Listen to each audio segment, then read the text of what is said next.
Hello जी, अस्सलाम वालेकुम। क्या हाल है गाइज? उम्मीद है आप सब ठीक होंगे। अल्हम्दुलिल्लाह से जी मैं भी बिल्कुल ठीक हूँ। वेलकम है आपका न्यू व्लॉग में। तो जिन लोगों ने अभी तक मेरे चैनल को सब्सक्राइब नहीं किया, काइंडली सबसे पहले सब्सक्राइब कर दीजिएगा, लाइक कर दीजिएगा एंड शेयर कर दीजिएगा। तो जी हमारी प्यारी सी सुबह का आगाज़ हो चुका है और आज की शुरुआत जो है वो हमारी जी इसी काम से हो रही है, यानी कि जितने भी हमारे इस पड़ोले के अंदर दाने हैं उन सबको निकालना है और निकालने के बाद इनको तोड़ों में भरना है। तो खैर से जी, क्योंकि आजकल माशाल्लाह आने वाले सीज़न में गंदम जो है वो प्रॉपर घर आने वाली है, सबकी अल्लाह ताला सबको खाना नसीब करें।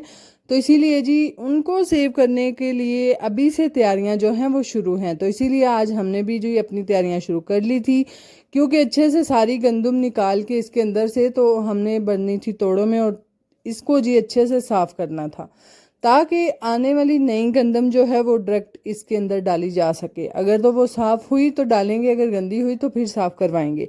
तो है आप ही कहते होंगे कि भैन जी ये पड़ोले च केड़ियां गुत्थियां निकलियां होंदियां। तो खैर से जी ये होता है पारा, जो कि गंदम को सुसरी कीड़े वगैरह से बचाने के लिए होता है, रेत के अंदर मिला के डाला जाता है। और अगर आप मेरी बहनों में से अगर किसी को नहीं पता तो आपके बुज़ुर्गों को ज़रूर पता होगा, यानी कि आपकी कोई दादी है, नानी है या फिर आपकी अम्मी है, तो उनको लाजमी पता होगा कि पारा होता क्या है। पारा एक तरीके का जहर होता है। इसकी वजह से जी सारा साल जो है गंदम महफूज रहती है। और साथ साथ जी ये जो जिसे मैं पारा बार बार कह रही हूँ, ये तोलों के हिसाब से मिलता है, यानी कि जिस तरह सोने वाला रेट तो नहीं है, मैं कहूँगी तकरीबन 800-900 पर तोला जो है वो इसका रेट होता है, यानी कि बिल्कुल एक लिक्विड सा होता है। और उसको जी रेत के अंदर सरसों के तेल के साथ मिला के, तो उसको रेत के अंदर मिक्स करके, तो वो छोटी छोटी लॉन की किसी भी कपड़े के अंदर थैलियाँ बना के तो अंदर फेंकते जाते हैं, जैसे तय दर तय। तो खैर इससे जी सारा साल गंदम जो है महफूज रहती हैं। हाँ, अगर फिर भी कोई चांस हो कि आपके जी गंदम को कोई कीड़ा वगैरह लग जाए, सुसरी वगैरह लग जाए, तो फिर बाद में उसके अंदर गोलियां जो दूसरी होती हैं वो हम डाल देते हैं। तो खैर यहाँ पर जी वेंदे वेंदे में तो तोड़ पड़ोले दी भी सैर करा छड़िए। तो है यहाँ पर जी अब था टाइम वो जबकि हमारे इस कंटेनर के अंदर से दाने निकलना ख़त्म हो गए थे, तो इसको उल्टाने की अब टाइम था। मैंने उल्टा दिया था तकरीबन, और ये काफ़ी वजनी था। देखने में तो बिल्कुल हल्का सा लगता है, भाई जड़ा करे उन्हें पता होता है। ये जिन्ना को भारा सी ना वो मनु पता है। तो खैर एक हाथ के साथ मैनेज करना काफ़ी मुश्किल हो रहा था। फ़ौरन से वीडियो बनाई और मैंने जी बंद करके तो इसके अंदर से जितने भी दाने थे वो निकाले, इसको अच्छे से साफ़ किया। और अभी काफ़ी ज़्यादा हैं तकरीबन। जब आपका ये जो कंटेनर होता है इसके अंदर से दाने ख़त्म होना स्टार्ट हो जाते हैं, तो फिर तकरीबन तकरीबन 4 तोड़े आपके कहीं नहीं गए कि निकल ही आते हैं। तो खैर हम तो इंशाल्लाह यही दाने जो हैं वो आगे कंटिन्यू करेंगे आने वाले सीज़न में, यानी कि नए दाने अगर आ भी गए तो हम पुराने ही खाएंगे, क्योंकि पुराने दानों की वजह से नो इशू। यानी कि पुराना अगर दाना तुसी खाओ दे ते ढिड पीड़ ते वट पैने ये नहीं होंगे, नवे दाने नाल ज़रूर होंगे ने। तो है जी हम काम शाम ख़त्म करने के बाद 5 तोड़े भर के रख के आने के बाद जी हम आ चुके थे छत पे। और छत पे जी पुप्पो बना रही थी अपनी डिफरेंट तरीके से 5 चटनियाँ। और पुप्पो चटनियाँ बनाते हुए और यहाँ पर अलीशा जो है पापड़ को रगड़ते हुए। मैं क्या छड़ दे भैन, मैं भी बड़े खादे ने, हूँ मैं पछतानी है, तुम ही छड़ दे। तो खैर यहाँ पर जी मौसम जो है वो काफ़ी हद तक ख़राब हो चुका है, यानी कि आजकल तो हर किसान का दिल जो होता है वो दग दग ही कर रहा होता है। यानी कि ख़ास तौर पे किसानों के ऊपर बहुत मुश्किल वाला ये टाइम होता है कि मौसम ख़राब हो रहा है, कहीं बारिश ना आ जाए, और अगर बारिश नहीं भी आ रही, आंधी आई, तो उसकी वजह से फसल लेट ना जाए। फसल लेट जाने से भी ना काफ़ी नुकसान हो जाता है।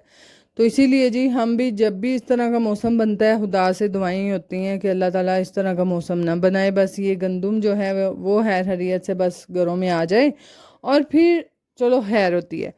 तो खैर इसी के साथ साथ जी यहाँ पर कपड़े थे कुछ डाले हुए मशीन में, वो निकाले। वो निकालने के बाद इसमें हम डाल देंगे बेडशीट धुलने के लिए, और इसको जी साथ साथ चला देंगे। तो खैर ये छोटे मोटे काम जो है वो मैं साथ साथ कर रही थी। और आज हमने बनाने थे जी दाल चावल, और हमारे घर में जी एक काफ़ी मसला बन रहा है कि हमारे घर में नमक की आजकल एडजस्टमेंट नहीं हो रही, यानी कि पुप्पो और अब्दुल्ला का बीपी हाई होता है, जिसकी वजह से वो कहते हैं कि नमक कम रखा करें हंडिया में, जितना आप कम रख सकती हैं उतना।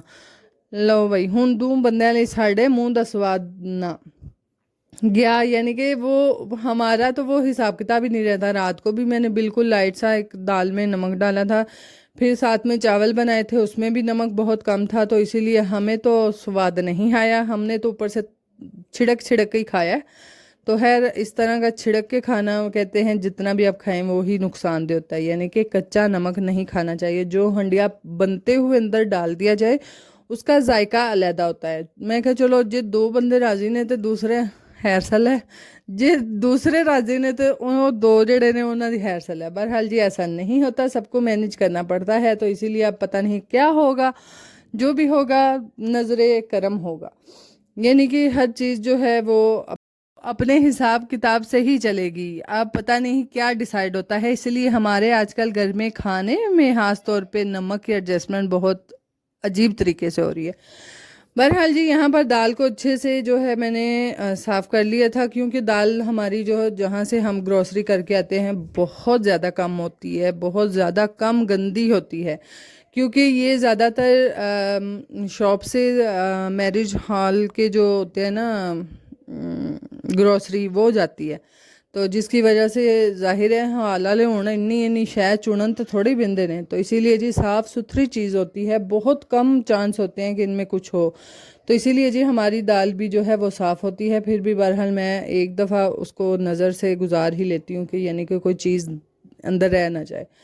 तो है अच्छे से दाल को धोने के बाद इसके अंदर थोड़ा सा देसी घी और दूसरा नमक मिर्च जितना हमें हस्बे ज़रूरत है उस हिसाब से डाल के तो मैं इसको प्रेशर लगा दूंगी, और साथ साथ हम बनाएंगे चावल।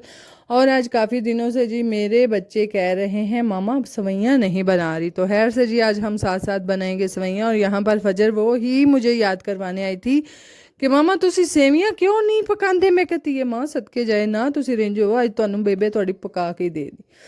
तो है जी जैसे ही पकाने बैठो तो फिर ये कितली है कि ਤੁਹਾਡੇ घर सारिया चीज़ां पूरियां होण ना कोई थोड़ी जाती है। तो खैर से जी हमारी चीनी ख़त्म हो चुकी थी, फिर जी अली को भेजा, वो चीनी लेकर आया और फ़ौरन से जी मैंने सवैयाँ जो थी वो पहले ही दूध ऊपर जो था वो हल्की आंच पे रख दिया ताकि थोड़ा गाढ़ा हो जाए और दूसरा सेमियाँ अच्छे से इसके अंदर कुक हो जाएं। तो फ़ौरन से वो जैसे ही चीनी लेकर आया इसके अंदर चीनी डाली और ऊपर हल्की सी आंच पे जो है वो मैंने चढ़ा दी थी। यहाँ एक साइड पे मेरा तड़का रेडी हो रहा है और इसी तरह से जी हमारी डे की रूटीन गुजरती जाती है और समझ भी नहीं आती कि दिन कित्थू चढ़े तो कित्थू लै गया, यानी कि इसी तरह से बस बच्चों में सारा दिन बिजीनेस में अल्लाह अल्लाह खैर सलाह, यानी कि दिन गुजर जाता है अल्हम्दुलिल्लाह, बहुत अच्छे से गुजर जाता है। तो है यहाँ पर जी हम लगाएंगे देसी घी का तड़का और साथ साथ हमारी सेवइयाँ जो हैं वो बन चुकी हैं।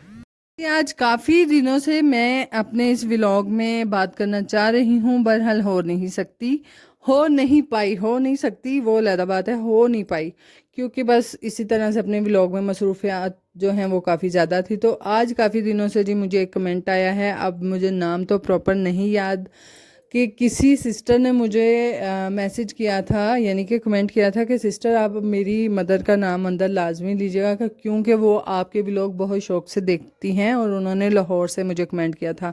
अब तकरीबन 3-4 दिन हो गए हैं व्लॉग के ऊपर कमेंट आया था, मुझे नाम तो प्रॉपर नहीं याद, शायद उनका नाम परवीन था या आबदा था। तो खैर से जी आंटी बहुत बहुत शुक्रिया अगर आप मेरे व्लॉग देखती हैं और साथ साथ जी लाइक भी करती हैं, तो इसी तरह से प्यार देते रहिएगा और देखते रहिएगा, आपका बहुत बहुत शुक्रिया। तो है से जी यहाँ पर साथ साथ हमने चावल भिगो दिए थे, अब पकाएंगे खाएंगे और इंजॉय करेंगे, और मौसम की कुछ सूरत हाल इस तरह की थी।